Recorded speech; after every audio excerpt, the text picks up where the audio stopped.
Dear students, myself is Pratibha Pashwanath, Associate Professor, Department of Economics, JFGC, KR Bangalore. Today, my lecture is on measures to control business cycles.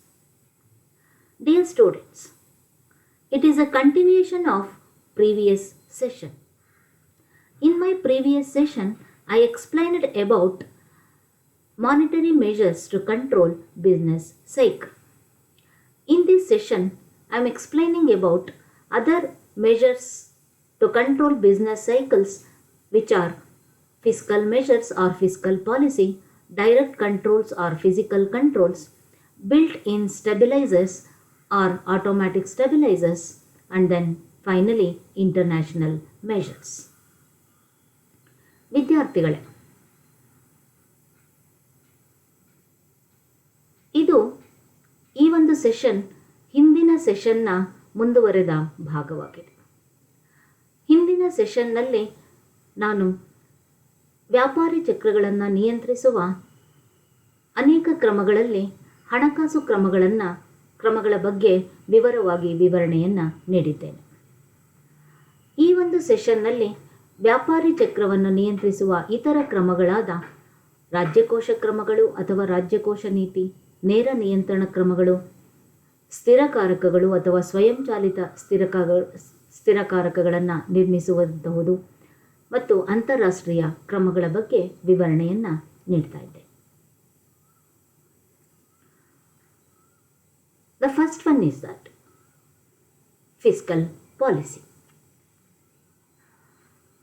Dear students, monetary policy that I explained in my previous session, that monetary policy taken alone may not sufficient to check cyclical business fluctuations. It is therefore suggested that monetary policy should be properly integrated with a suitable basic fiscal policy to achieve the desirable results. Keynes, Hansen, and others have recommended compensatory finance or compensatory fiscal policy to bring about stabilization of business activities.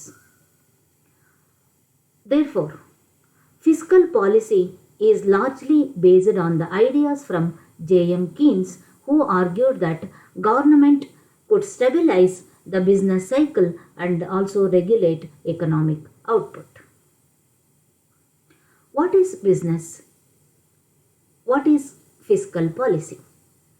Fiscal policy refers to government policy program of taxation, expenditure, borrowing, debt management, deficit financing, and other financial operations to achieve certain well-defined objectives of the government.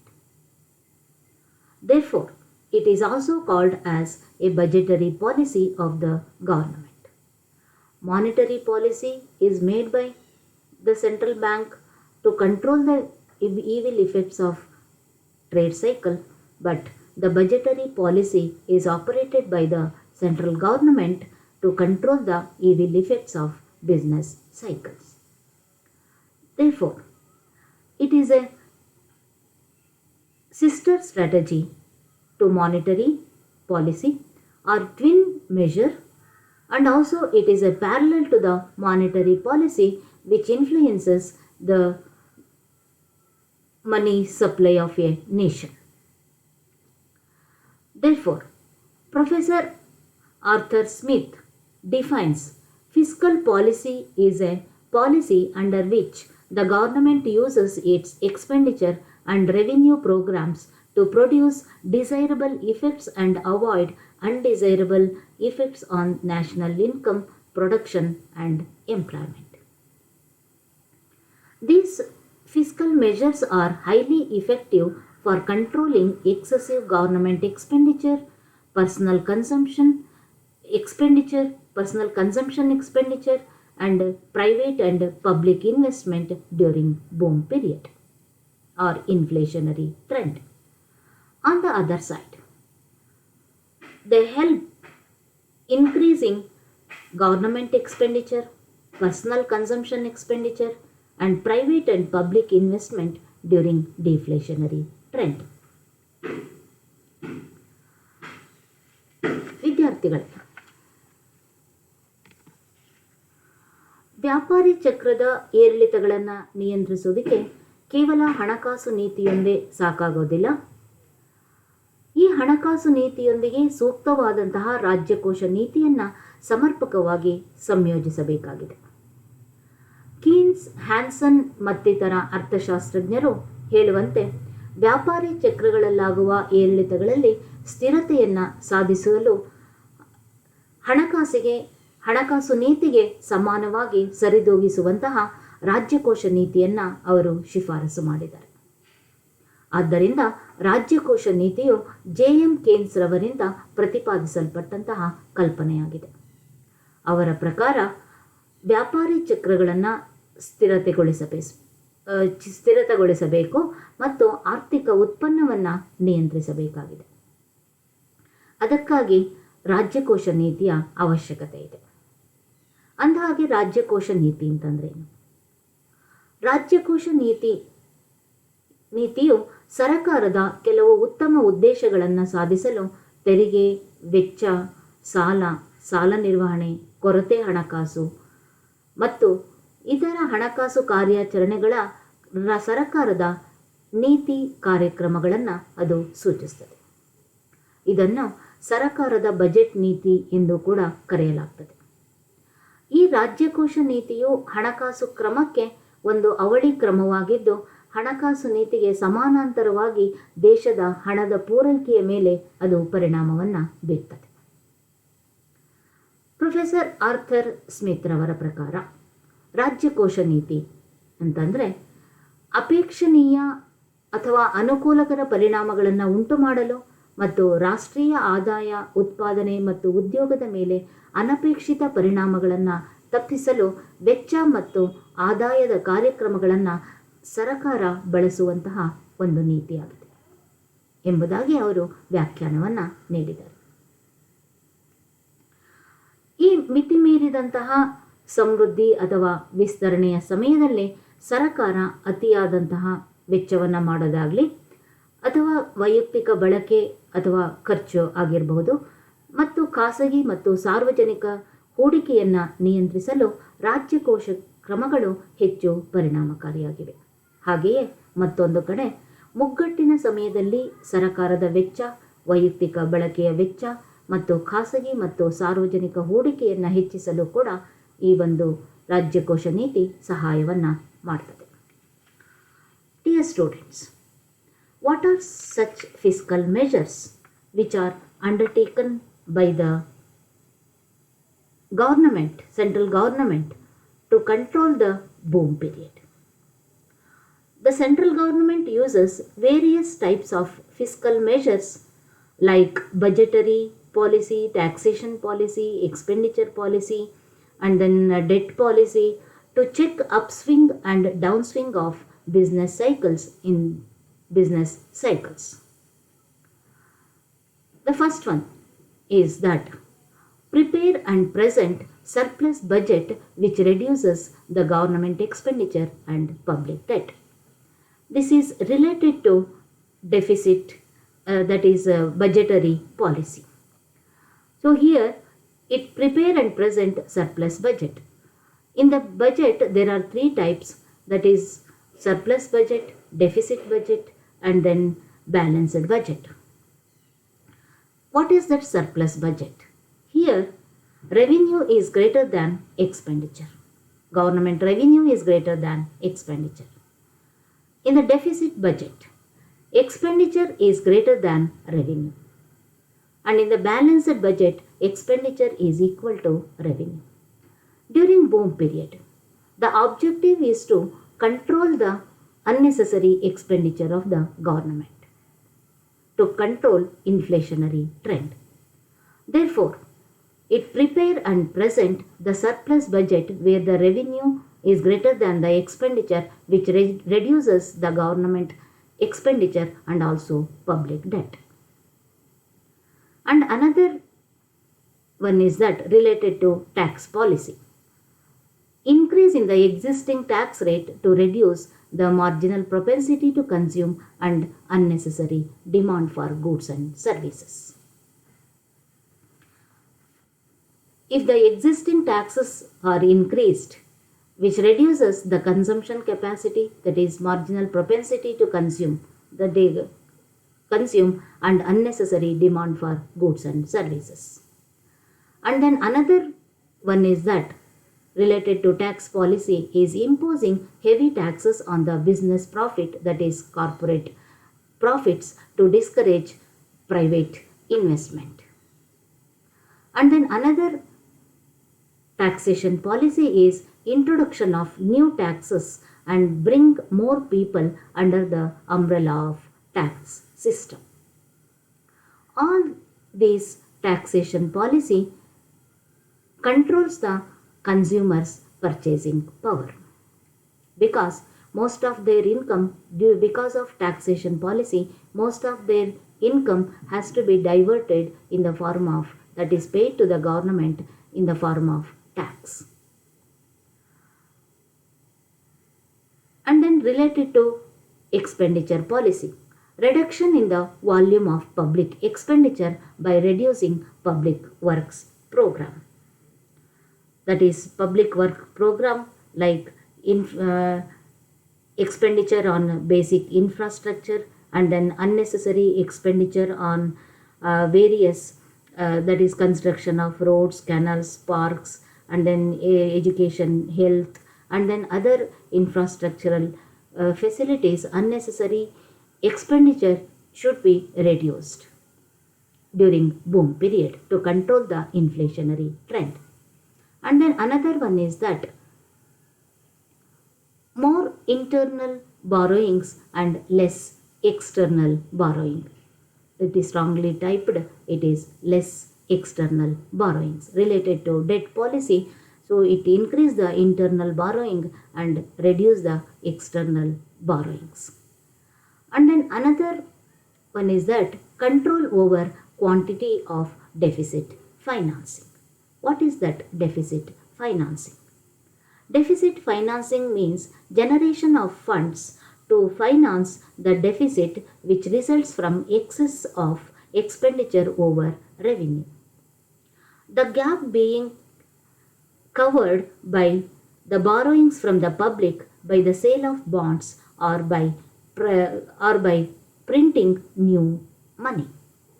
That is, the printing of new notes, the new currency notes is called as deficit financing to fill the gap between expenditure and revenue. And then incentives to savings. So to that encouraging the savings is also one of the important measure during inflationary period. Because of all these fiscal measures, during inflationary period, which greatly helps in reducing excess circulation of money in the economy and control the inflationary pressure in the country. ವಿದ್ಯಾರ್ಥಿಗಳೇ, ಉತ್ಕರ್ಷದ ಸಮಯದಲ್ಲಿ ಯಾವ ರೀತಿಯಾದಂತಹ ಹಣಕಾಸು ಕ್ರಮಗಳನ್ನು ಇಲ್ಲಿ ಕೇಂದ್ರ ಸರ್ಕಾರ ಕೈಗೊಳ್ಳುತ್ತದೆ ಅದನ್ನು ನೋಡಿದಾಗ, ಸರ್ಕಾರ ಬಜೆಟ್ ನೀತಿ, ತೆರಿಗೆ ನೀತಿ, ವೆಚ್ಚ ನೀತಿ, ಸಾಲ ನೀತಿ ಮುಂತಾದಂತಹ ಕ್ರಮಗಳನ್ನು ಅದು ವ್ಯಾಪಾರಿ ಚಕ್ರದಲ್ಲಾಗುವಂತಹ ದುಷ್ಪರಿಣಾಮವನ್ನು ತಡೆಗಟ್ಟೋದಕ್ಕೋಸ್ಕರ ಈ ರೀತಿಯಾದಂತಹ ಅನೇಕ ರೀತಿಯಾದಂತಹ ಕ್ರಮಗಳನ್ನು, ನೀತಿಗಳನ್ನು ಅದು ಅಳವಡಿಸ್ಕೊಳ್ತದೆ. ಯಾವ ರೀತಿಯಾದಂತಹ ರಾಜ್ಯಕೋಶ ಕ್ರಮವನ್ನು ಅದು ಕೈಗೊಳ್ತದೆ? ಮೊದಲನೇದು ಬಜೆಟ್ ನೀತಿಗೆ ಸಂಬಂಧಿಸಿದಂತೆ ಸರ್ಕಾರ ತನ್ನ ಖರ್ಚು ಮತ್ತು ಸಾರ್ವಜನಿಕ ಸಾಲವನ್ನು ಕಡಿಮೆ ಮಾಡುವ ಸಲುವಾಗಿ ಹೆಚ್ಚುವರಿ ಬಜೆಟನ್ನು ಅದು ತಯಾರು ಮಾಡ್ತದೆ. ಇಲ್ಲಿ 3 ರೀತಿಯಾದಂತಹ ಬಜೆಟನ್ನು ಇಲ್ಲಿ ಸರ್ಕಾರ ಸಾಮಾನ್ಯವಾಗಿ ತಯಾರಿಸ್ತದೆ. ಒಂದು ಹೆಚ್ಚುವರಿ ಬಜೆಟ್, ಮತ್ತೊಂದು ಕೊರತೆಯ ಬಜೆಟ್, ಮತ್ತು ಮೂರನೆಯದಾಗಿ ಸಮಾನತೆಯ ಬಜೆಟ್. ಹೆಚ್ಚುವರಿ ಬಜೆಟಲ್ಲಿ ಸರ್ಕಾರದ ವರಮಾನ ವೆಚ್ಚಕ್ಕಿಂತ ಹೆಚ್ಚಾಗಿರ್ತದೆ. ಕೊರತೆಯ ಬಜೆಟ್ನಲ್ಲಿ ಸರಕಾರದ ವೆಚ್ಚ ಆದಾಯಕ್ಕಿಂತ ಹೆಚ್ಚಾಗಿರುತ್ತದೆ. ಸಮಾನತೆಯ ಬಜೆಟ್ನಲ್ಲಿ ವೆಚ್ಚ ಆದಾಯಕ್ಕೆ ಸಮನಾಗಿರುತ್ತದೆ. ಇಲ್ಲಿ ಉತ್ಕರ್ಷದಲ್ಲಿ ಆರ್ಥಿಕತೆಯಲ್ಲಿ ಚಲಾವಣೆಯಾಗುವಂತಹ ಹಣದ ಪ್ರಮಾಣವನ್ನು ಕಡಿಮೆ ಮಾಡಿಕೊಳ್ಳೋದಕ್ಕೋಸ್ಕರ ಅದು ತನ್ನ ಆದಾಯದ ಪ್ರಮಾಣವನ್ನು ಅಥವಾ ವರಮಾನದ ಪ್ರಮಾಣವನ್ನು ಹೆಚ್ಚಾಗಿ ತೋರಿಸ್ಕೊಳ್ತದೆ, ತನ್ನ ಖರ್ಚಿನ ಪ್ರಮಾಣವನ್ನು ಕಡಿಮೆ ತೋರಿಸ್ಕೊಳ್ತದೆ. ಆದ್ದರಿಂದ ಸರಕಾರದ ಖರ್ಚು ಮತ್ತು ಸಾರ್ವಜನಿಕ ಸಾಲವನ್ನು ಕಡಿಮೆ ಮಾಡುವ ಹೆಚ್ಚುವರಿ ಬಜೆಟನ್ನು ತಯಾರಿಸಿ ಪ್ರಸ್ತುತಪಡಿಸುವುದು ಇದು ಹಣದುಬ್ಬರದ ಸನ್ನಿವೇಶವನ್ನು ಕಡಿಮೆ ಮಾಡಲು ಉಪಯುಕ್ತವಾಗಿದೆ. ತೆರಿಗೆ ನೀತಿಗೆ ಸಂಬಂಧಿಸಿದಂತೆ ಜನರ ಸೀಮಾಂತ ಅನುಭೋಗ ಪ್ರವೃತ್ತಿ ಅಥವಾ ಅನುಭೋಗದ ಪ್ರಮಾಣವನ್ನು ಮತ್ತು ಅನಗತ್ಯ ಬೇಡಿಕೆಯನ್ನು ಕಡಿಮೆ ಮಾಡಲು ಅಸ್ತಿತ್ವದಲ್ಲಿರುವಂತಹ ತೆರಿಗೆ ದರವನ್ನು ಅದು ಹೆಚ್ಚಿಸ್ತದೆ. ಹಾಗೆಯೇ ಖಾಸಗಿ ಹೂಡಿಕೆಯನ್ನು ನಿರುತ್ಸಾಹಗೊಳಿಸಲು ವ್ಯಾಪಾರ ಲಾಭದ ಮೇಲೆ ಹೆಚ್ಚಿನ ಪ್ರಮಾಣದ ತೆರಿಗೆಯನ್ನು ಅದು ವಿಧಿಸ್ತದೆ. ವ್ಯಾಪಾರ ಲಾಭ ಅಂತಂತಂದರೆ ಇಲ್ಲಿ ಹೆಚ್ಚಾಗಿ ಕಾರ್ಪೊರೇಟ್ ಟ್ಯಾಕ್ಸ್ ಅಥವಾ ಕಂಪನಿ ತೆರಿಗೆ ಅಂತ ನಾವೇನು ಹೇಳ್ತೀವಿ ಅದನ್ನು ಹೆಚ್ಚಿಸ್ತದೆ. ಹಾಗೆಯೇ ಹೊಸ ತೆರಿಗೆಗಳನ್ನು ಅದು ಪರಿಚಯ ಮಾಡಿ ಹೆಚ್ಚಿನ ಜನರನ್ನು ತೆರಿಗೆ ವ್ಯವಸ್ಥೆಯ ಅಡಿಯಲ್ಲಿ ಅದು ತರ್ತದೆ. ಹೊಸ ಹೊಸ ತೆರಿಗೆಗಳನ್ನು ವಿಧಿಸಿ ಜನರ ಕೊಂಡುಕೊಳ್ಳುವಂತಹ ಶಕ್ತಿಯ ಮೇಲೆ ಅದು ಪರಿಣಾಮವನ್ನು ಬೀರ್ತದೆ. ಅಂದರೆ ಜನರ ಗ್ರಾಹಕರ ಕೊಂಡುಕೊಳ್ಳುವ ಶಕ್ತಿಯನ್ನು ಅದು ನಿಯಂತ್ರಣ ಮಾಡ್ತದೆ. ಈ ರೀತಿಯಾದಂತಹ ಬೇರೆ ಬೇರೆ ರೀತಿಯಾದಂತಹ ತೆರಿಗೆ ನೀತಿಗಳು ಅಲ್ಲದೆ ಲೋಕೋಪಯೋಗಿ ಕಾರ್ಯಕ್ರಮವನ್ನು ಕೂಡ ಕಡಿಮೆ ಮಾಡುವ ಮೂಲಕ ಸಾರ್ವಜನಿಕ ಖರ್ಚಿನ ಪ್ರಮಾಣವನ್ನು ಅದು ಕಡಿಮೆ ಮಾಡಿಕೊಳ್ತದೆ. ಅಂದರೆ ಇಲ್ಲಿ ಸಾರ್ವಜನಿಕ ವೆಚ್ಚದ ಪ್ರಮಾಣವನ್ನು ಲೋಕೋಪಯೋಗಿ ಕಾರ್ಯಕ್ರಮಗಳು ಅಂತಂತಂದರೆ ನಾನು ಈಗಾಗಲೇ ಹೇಳಿದ್ದೀನಿ. ಬೇಸಿಕ್ ಇನ್ಫ್ರಾಸ್ಟ್ರಕ್ಚರ್, ಮೂಲಭೂತ ಸೌಕರ್ಯಗಳು ಮತ್ತು ಕೆರೆಗಳ ಹೂಳೆತ್ತುವಿಕೆ, ಅಣೆಕಟ್ಟುಗಳನ್ನು ನಿರ್ಮಾಣ ಮಾಡೋದು, ಆಸ್ಪತ್ರೆಗಳು, ಶಾಲೆಗಳು, ಅಂಥವುಗಳ ಮೇಲೆ ಅನಾವಶ್ಯಕ ಖರ್ಚುಗಳೇನಾದರೂ ಇದ್ದರೆ ಸರ್ಕಾರದ್ದು ಅವುಗಳನ್ನು ಕಡಿಮೆ ಮಾಡಿಕೊಂಡು ಸಾರ್ವಜನಿಕ ಖರ್ಚಿನ ಪ್ರಮಾಣವನ್ನು ಅದು ಕಡಿಮೆ ಮಾಡ್ತದೆ. ಹೆಚ್ಚು ಆಂತರಿಕ ಸಾಲ ಮತ್ತು ಕಡಿಮೆ ಬಾಹ್ಯ ಸಾಲ ನೀತಿಗೆ ಸಂಬಂಧಿಸಿದಂತೆ ಆಂತರಿಕ ಸಾಲವನ್ನು ಅದು ಹೆಚ್ಚು ಮಾಡಿಕೊಳ್ಬೇಕು ಮತ್ತು ಬಾಹ್ಯವಾಗಿ ಪಡೆಯುವಂತಹ ಸಾಲಗಳನ್ನು ಅದು ಕಡಿಮೆ ಮಾಡಿಕೊಳ್ಬೇಕಾಗ್ತದೆ. ಮತ್ತು ಕೊರತೆ ಹಣಕಾಸಿನ ಪ್ರಮಾಣವನ್ನು ಅದು ನಿಯಂತ್ರಿಸುತ್ತೆ. ಕೊರತೆ ಹಣಕಾಸು ಅಂತಂತಂದರೆ ಬಜೆಟ್ನಲ್ಲಿ ತನ್ನ ವೆಚ್ಚ ಮತ್ತು ಆದಾಯ ವರಮಾನದ ಅಂತರ ಏನಿದೆ ಅದನ್ನು ಸರಿಪಡಿಸ್ಕೊಳ್ಳೋದಕ್ಕೋಸ್ಕರ, ಅದರ ಅಂತರವನ್ನು ಕಡಿಮೆ ಮಾಡಿಕೊಳ್ಳೋದಕ್ಕೋಸ್ಕರ ಹೆಚ್ಚಿನ ಹಣವನ್ನು ಮುದ್ರಣ ಮಾಡಿ ಅದು ಚಲಾವಣೆಗೆ ತರ್ತದೆ.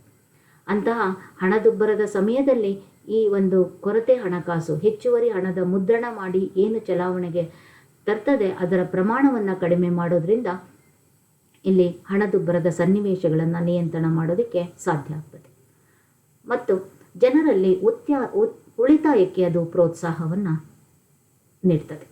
ಜನರಲ್ಲಿ ಉಳಿತಾಯವನ್ನು ಹೆಚ್ಚೋದ್ರಿಂದ ಅನಾವಶ್ಯಕ ಬೇಡಿಕೆಯಲ್ಲಿ ಕುಂಠಿತಗೊಳ್ತದೆ. ಈ ಎಲ್ಲ ಕ್ರಮಗಳನ್ನು ಸರಕಾರ ಕೈಗೊಳ್ಳೋದ್ರಿಂದ ಇಲ್ಲಿ ಅನಾವಶ್ಯಕ ಬೇಡಿಕೆ ಏನಿದೆ ಅದನ್ನು ನಿಯಂತ್ರಣ ಮಾಡೋದಕ್ಕೆ ಸಾಧ್ಯ ಆಗ್ತದೆ.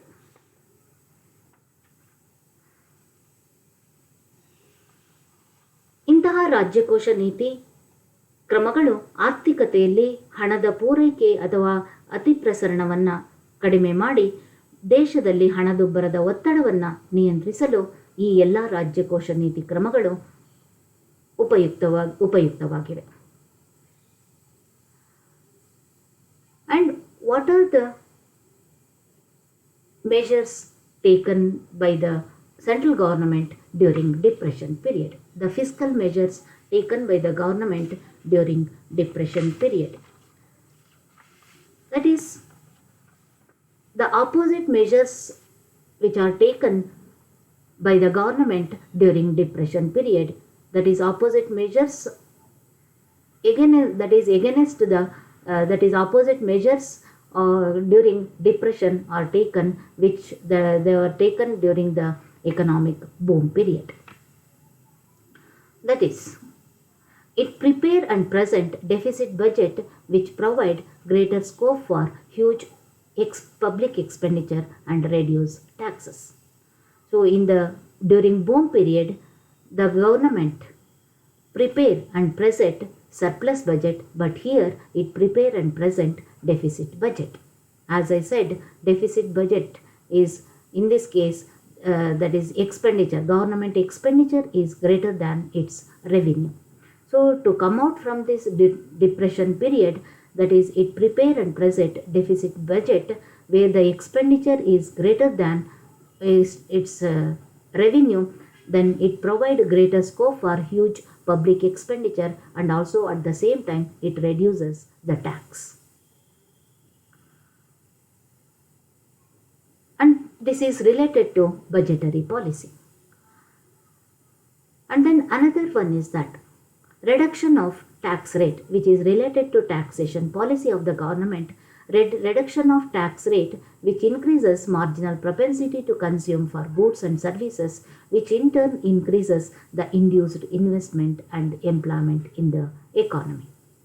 Therefore, the reduction of tax rate increases the consumption capacity of the consumers for goods and services, because the tax rate, when the reduce the tax rate, it increases the money in the hands of the people increases. The circulation of money in the hands of the people increases, and then there is a greater demand for goods and services, and which reduces the unemployment problem during depression period. And then another taxation policy is that reduction of tax on profit, that is corporate tax, to encourage private investment. So during boom period, it increases the corporate tax, but here it encourages it reduces the tax on profit, that is corporate tax, to encourage the private investment. And then another one is that moderate dose of deficit financing. It is not highly, that is the more money is not printed in the economy for the circulation. A moderate dose of deficit financing, that is extra amount, that is extra currency, has to be printed only to balance between revenue and expenditure. That is moderate, not highly. More amount of currency notes should not be produced, because again it leads to the inflationary trend. So taking into consider that inflationary trend, only the moderate dose of deficit financing has to be used during depression period. And rise in the volume of public expenditure. So as I said, that is it increases its volume of public expenditure by expanding public works program, that is by construction of, that is in the investing in the infrastructure, basic infrastructure, and also such as construction of roads, canals, and then parks, schools, public utility services, and then public administration, that is schools, hospitals, which provide more employment to the unemployed workers and increasing their purchasing power, and also liberal grants of subsidies, tax concessions, tax relief, development debates, and the like that are given to the private entrepreneurs to pump up the economy from depression. That is, in all these cases, the money supply would be created and put it into circulation. Therefore, such fiscal policies of the government during depression are an incentive tonic to the expansion of economic activities, and then rise in the public expenditure increases investment in basic infrastructure, large-scale industries, and the technology which are needed during depression period. This gives scope for economic revival from deflationary trend by increase in the investment, in turn increase the income and reduce the level of unemployment, which and also controls deflationary trend in the economy.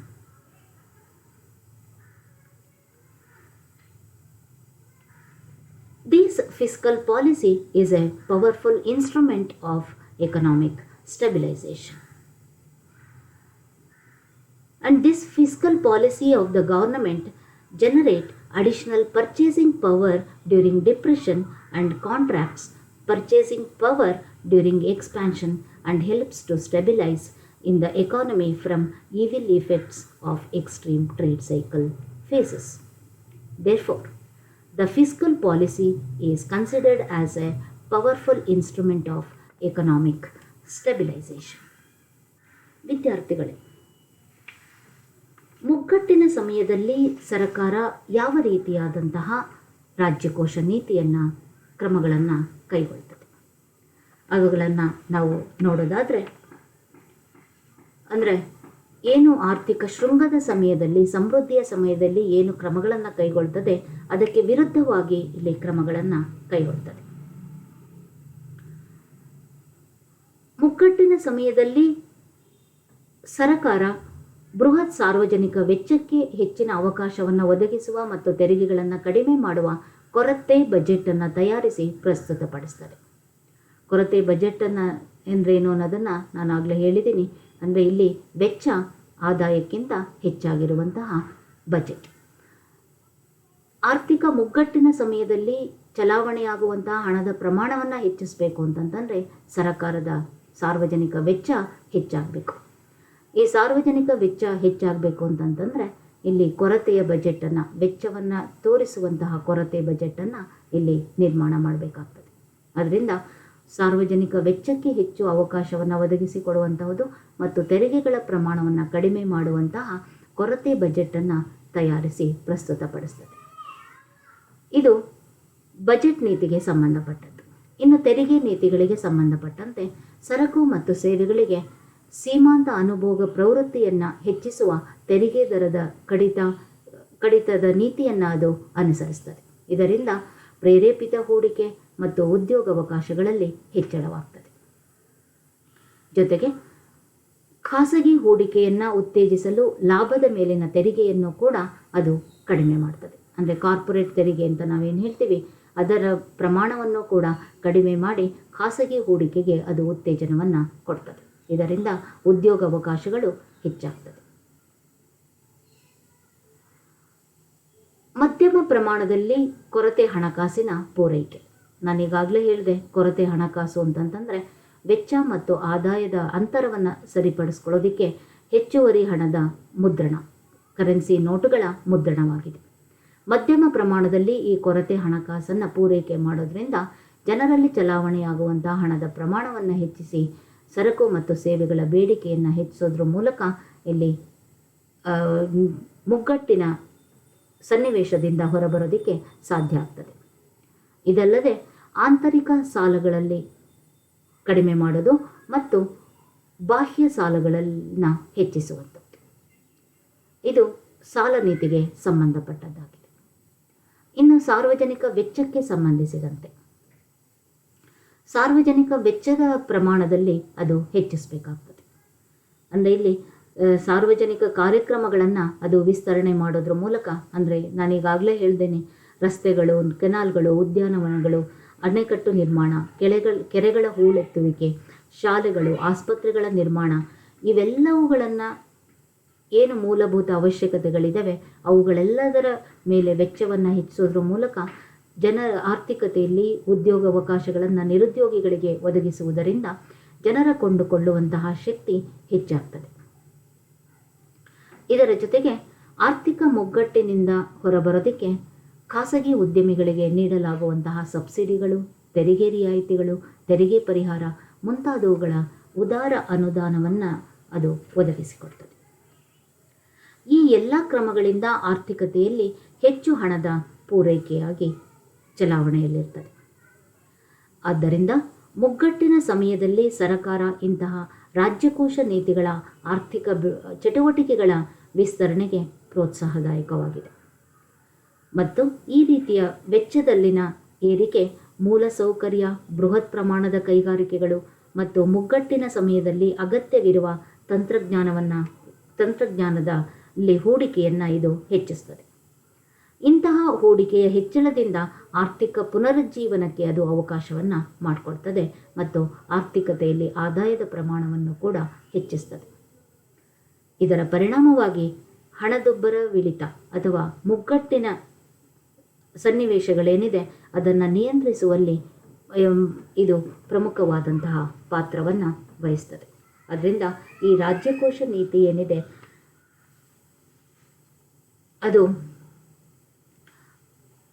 Stabilisation ಉತ್ತಮವಾದಂತಹ ಒಂದು ಸ್ಥಿರೀಕರಣ ನೀತಿ ಅಂತ ನಾವಿಲ್ಲಿ ಹೇಳ್ಬೋದು. Apart from this, another measure taken by the government is that direct control method. What is that direct control method? Direct control or physical controls are used by the government to ensure proper allocation of resources for the purpose of price stability. Therefore, the direct control methods are the form of the control on prices, wages, income, dividends, savings and investments, control, exchange control, exports, imports, monopoly controls that are related to that, and then they are all depending upon the situation. That means depending upon the situation that the government can control the various economic activities, various economic variables. So the most important direct control methods adopted by the government are that price flexibility. That means during depression period, the government may announce support prices for goods and commodities, and whereas as during inflation, a price control policy has to be adopted. That means during depression period, the government can support the prices for goods and services. The supporting price policy can be adopted by the government. But during inflationary period, that the government can use that price control policy to control the unnecessary circulation of money in the economy. And then another direct control method is that during depression, wages should be raised to increase the propensity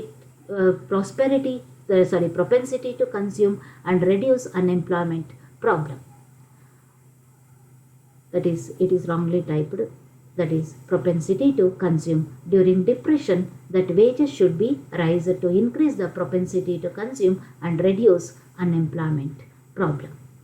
But during boom period, it kept constant. When the wages are increased, it increases the consumption capacity in the economy and increases the level of investment, and which in turn reduce the unemployment problem. But during boom period, it kept constant. Hence, wage flexibility can also be used as an instrument of stabilization. And then another is that during depression, unemployment insurance schemes have to be adopted by the government, and the vice versa during prosperity. That means during depression, unemployment insurance schemes have to be unemployment insurance should be given to the unemployed people, and then to increase their consumption capacity and to expand various economic activities. And also opposite action should be taken by the government during prosperity. That means any unemployment insurance schemes does not be provided by the government during prosperity period, because during that unemployment level is very less. And then another one is that proper management of savings, investment, production, distribution, income and employment is needed by the government depending upon the nature of economic fluctuations. Otherwise, it would lead to either inflationary trend or deflationary trend in the economy. ವಿದ್ಯಾರ್ಥಿಗಳು, ರಾಜ್ಯಕೋಶ ನೀತಿಯಲ್ಲದಲೇ ಸರ್ಕಾರ ನೇರ ನಿಯಂತ್ರಣ ಕ್ರಮಗಳನ್ನು ಅದು ಕೈಗೊಳ್ತದೆ. ಯಾವ ರೀತಿಯಾದಂತಹ ನೇರ ಕ್ರಮಗಳನ್ನು ಅದು ಕೈಗೊಳ್ತದೆ ಅನ್ನೋದನ್ನು ನಾವಿಲ್ಲಿ ನೋಡಬೇಕಾಗಿದೆ.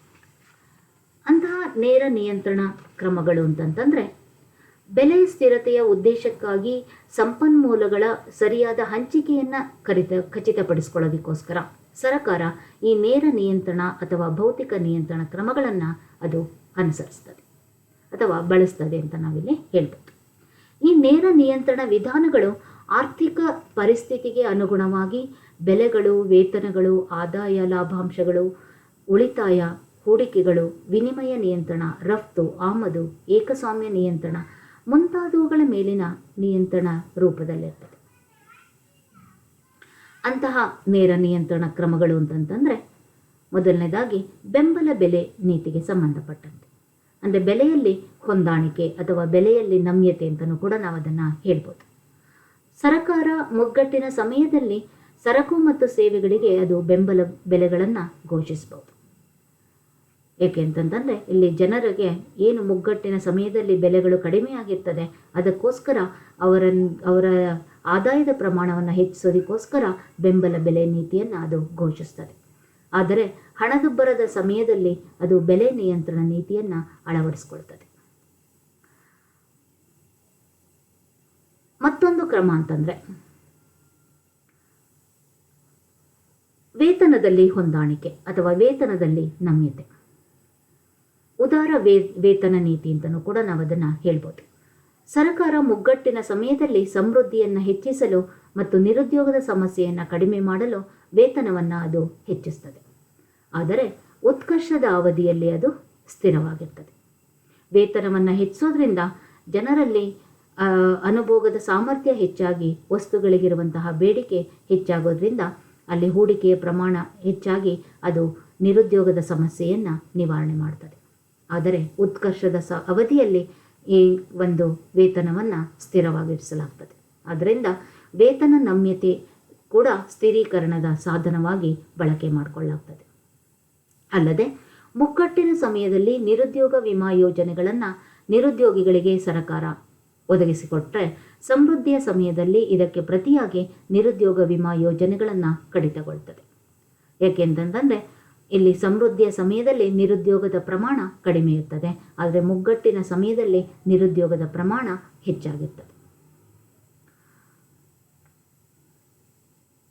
ಆದ್ದರಿಂದ ಜನರ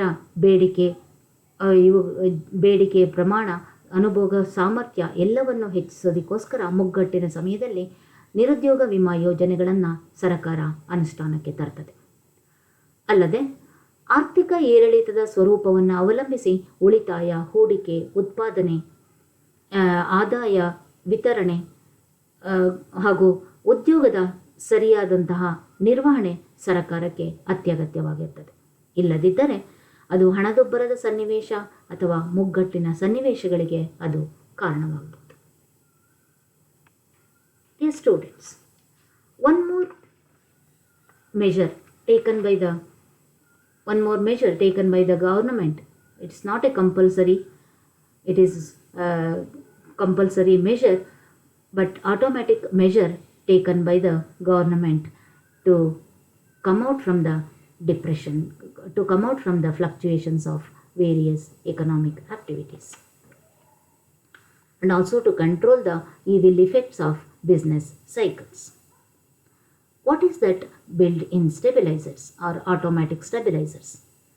A built-in stabilizer is an economic shock absorber that helps to smoothen the cyclical business fluctuations on its own accord without requiring any sort of deliberate actions on the part of the government.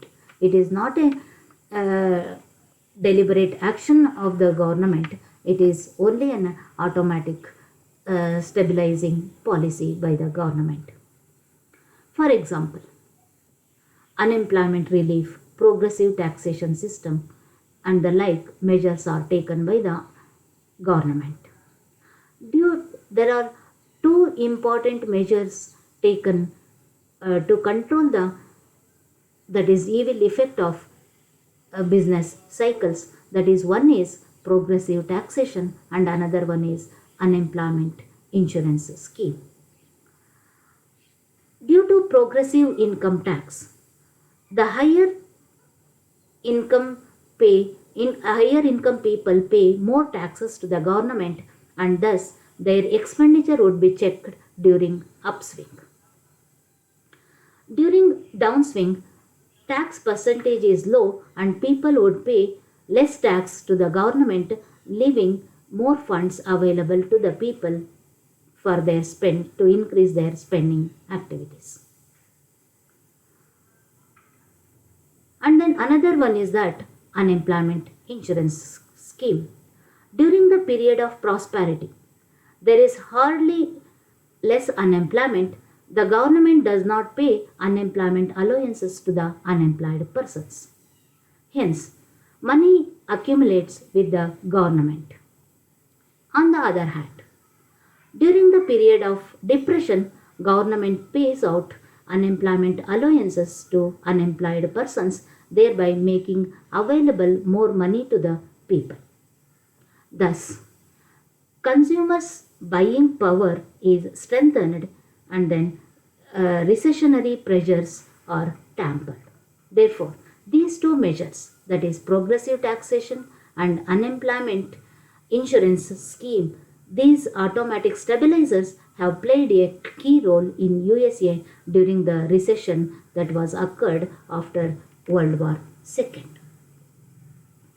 ವಿದ್ಯಾರ್ಥಿಗಳೇ, ಮತ್ತೊಂದು ಕ್ರಮ ಅಂತಂತಂದರೆ ಸ್ಥಿರಕಾರಕಗಳು ಅಥವಾ ಸ್ವಯಂಚಾಲಿತ ಸ್ಥಿರಕಾರಕಗಳು ಅಂತ ನಾವಿಲ್ಲಿ ಹೇಳ್ಬೋದು.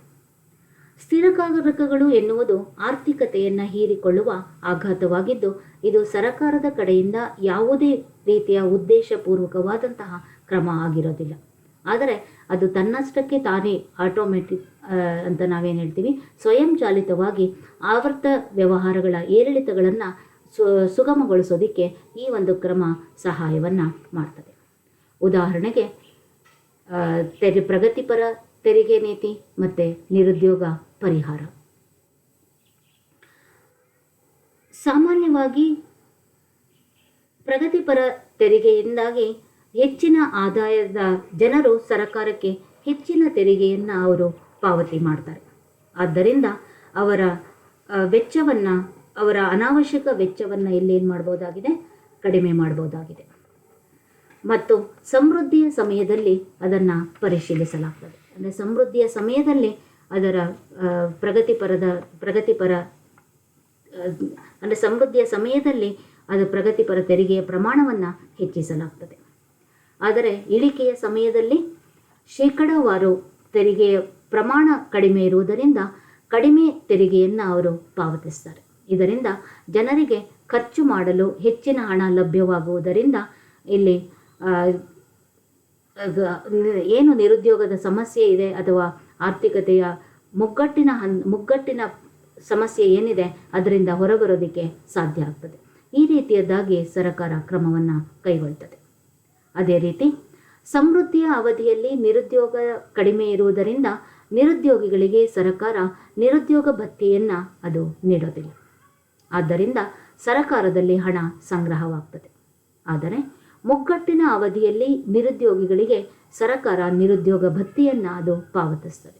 ಇದರಿಂದ ಜನರಿಗೆ ಅವರ ಖರ್ಚಿಗಾಗಿ ಹಣ ಲಭ್ಯವಾಗ್ತದೆ. ಇದರ ಪರಿಣಾಮವಾಗಿ ಗ್ರಾಹಕರ ಕೊಂಡುಕೊಳ್ಳುವಂತಹ ಶಕ್ತಿ ಹೆಚ್ಚಾಗಿ ಆರ್ಥಿಕ ಹಿಂಜರಿತದ ಒತ್ತಡಗಳು ಕುಂಠಿತಗೊಳ್ತದೆ. ಈ ಎರಡೂ ರೀತಿಯಾದಂತಹ ಕ್ರಮಗಳೇನಿದ್ದಾವೆ, ಸ್ವಯಂಚಾಲಿತ ಸ್ಥಿರೀಕಾರಕ ಕ್ರಮಗಳೇನಿದೆ, ಅವು ಎರಡನೇ ಮಹಾಯುದ್ಧದ ನಂತರ ಅಮೆರಿಕದ ಆರ್ಥಿಕ ಹಿಂಜರಿಕೆಯಲ್ಲಿ ಉಂಟಾದಂತಹ ದುಷ್ಪರಿಣಾಮಗಳನ್ನು ಕಡಿಮೆ ಮಾಡೋದರಲ್ಲಿ ಪ್ರಮುಖವಾದಂತಹ ಪಾತ್ರವನ್ನು ಅವು ವಹಿಸಿವೆ. And then another method is that international measures. What is that international measures? So that international measures are related to the international cooperation of foreign countries. So international cooperation, that the world economic history of Great Depression of 1930s and the economic recession of 2008 reveals the fact that by nature business cycles are international in character. Hence, the economic stability can be allowed through international cooperation. Therefore, according to an eminent economist, Kurihara, attainment of full employment needs cooperation of other nations in the monetary, fiscal, and also political policies. ವಿದ್ಯಾರ್ಥಿಗಳೇ, ಮತ್ತೊಂದು ಕ್ರಮ ಅಂತಂತಂದರೆ ಅಂತಾರಾಷ್ಟ್ರೀಯ ಕ್ರಮಗಳಾಗಿವೆ. 1930ರ ಮಹಾ ಆರ್ಥಿಕ ಮುಗ್ಗಟ್ಟು ಏನಿದೆ ಅದರಿಂದ ಉಂಟಾದಂಥ ವಿಶ್ವ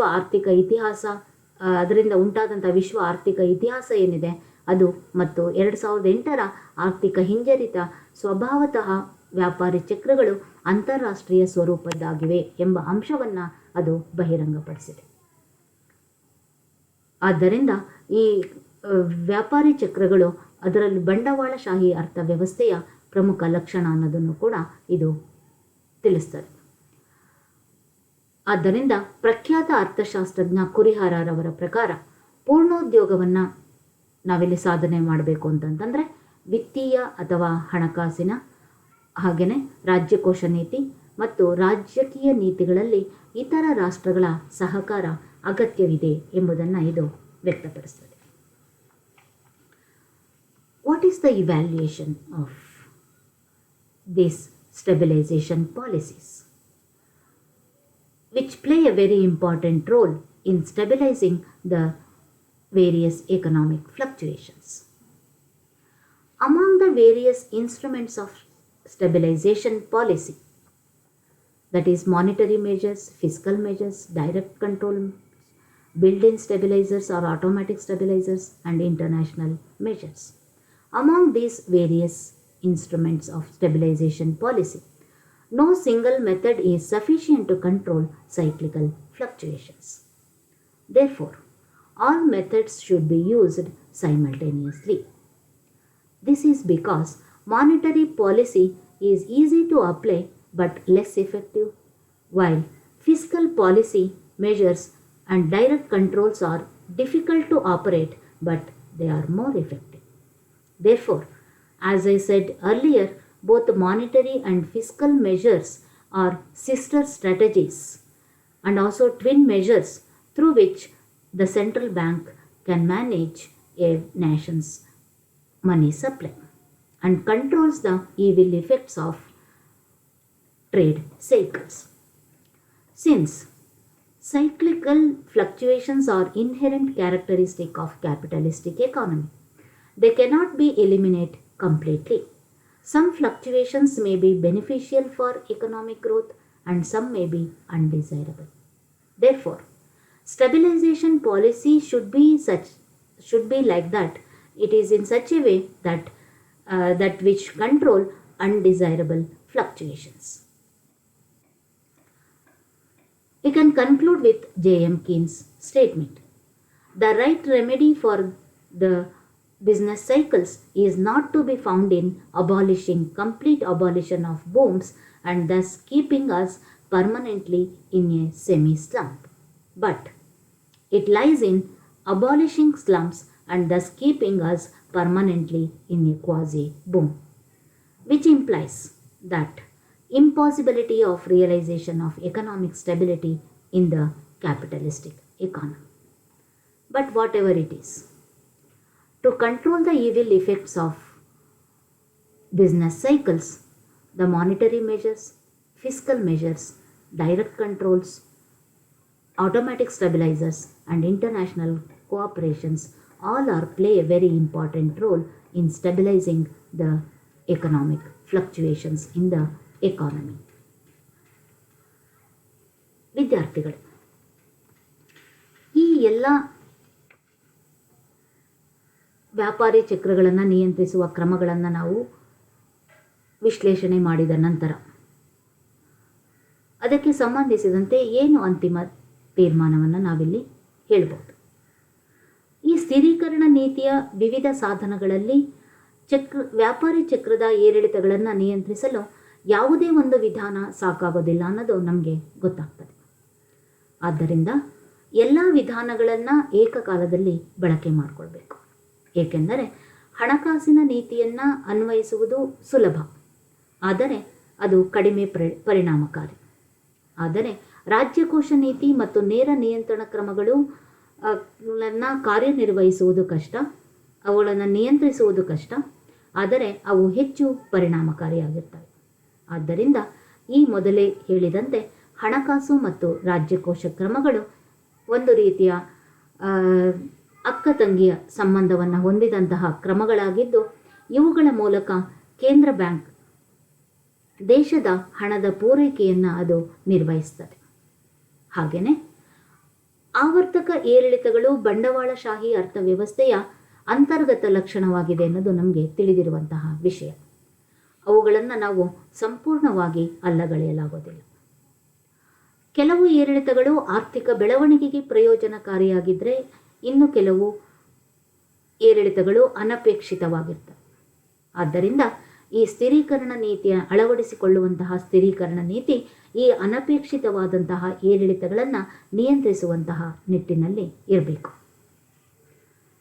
ಅಂತಿಮವಾಗಿ JM ಕೀನ್ಸ್ರವರ ಅಭಿಪ್ರಾಯ ಏನು ಅಂತಂತಂದರೆ, ವ್ಯಾಪಾರಿ ಚಕ್ರಗಳಿಗೆ ಸರಿಯಾದಂತಹ ಪರಿಹಾರ ಅಂತಂತಂದರೆ ಉತ್ಕರ್ಷಗಳನ್ನು ಅಥವಾ ಸಮೃದ್ಧಿಯ ಹಂತಗಳನ್ನು ರದ್ದುಪಡಿಸುವುದರಲ್ಲಿ ಕಂಡುಬರೋದಿಲ್ಲ ಮತ್ತು ಇದರಿಂದಾಗಿ ನಮ್ಮನ್ನು ಶಾಶ್ವತವಾಗಿ ಕುಸಿತದಲ್ಲಿ ಇಡುವುದರಿಂದಲ್ಲ, ಆದರೆ ಅದಕ್ಕೆ ಬದಲಾಗಿ ಸರಿಯಾದಂತಹ ಪರಿಹಾರ ಅಂತಂತಂದರೆ ಕುಸಿತಗಳನ್ನು ನಿರ್ಮೂಲನೆ ಮಾಡುವಂತಹುದು ಮತ್ತು ನಮ್ಮನ್ನು ಉತ್ಕರ್ಷದಲ್ಲಿ ಶಾಶ್ವತವಾಗಿ ಇರಿಸುವಂತಹ ಸನ್ನಿವೇಶವಾಗಿರ್ತದೆ.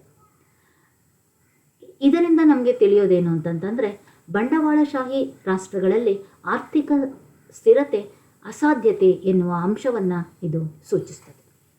ಆದರೆ ಏನೇ ಆಗಿದ್ರೂ ಕೂಡ ವ್ಯಾಪಾರಿ ಚಕ್ರಗಳು ಸಂಭವಿಸಿದಾಗ ಅದರಿಂದ ಆಗುವಂತಹ ದುಷ್ಪರಿಣಾಮಗಳನ್ನು ತಡೆಗಟ್ಟೋದಕ್ಕೆ ಕೇಂದ್ರ ಬ್ಯಾಂಕಿನ ಹಣಕಾಸು ನೀತಿ, ಸರಕಾರದ ರಾಜ್ಯಕೋಶ ಕ್ರಮಗಳು, ನೇರ ನಿಯಂತ್ರಣ ಕ್ರಮಗಳು, ಸ್ವಯಂಚಾಲಿತ ಸ್ಥಿರಕಾರಕಗಳು ಮತ್ತು ಅಂತಾರಾಷ್ಟ್ರೀಯ ಕ್ರಮಗಳು ಪ್ರಮುಖವಾದಂತಹ ಪಾತ್ರವನ್ನು ವಹಿಸ್ತವೆ.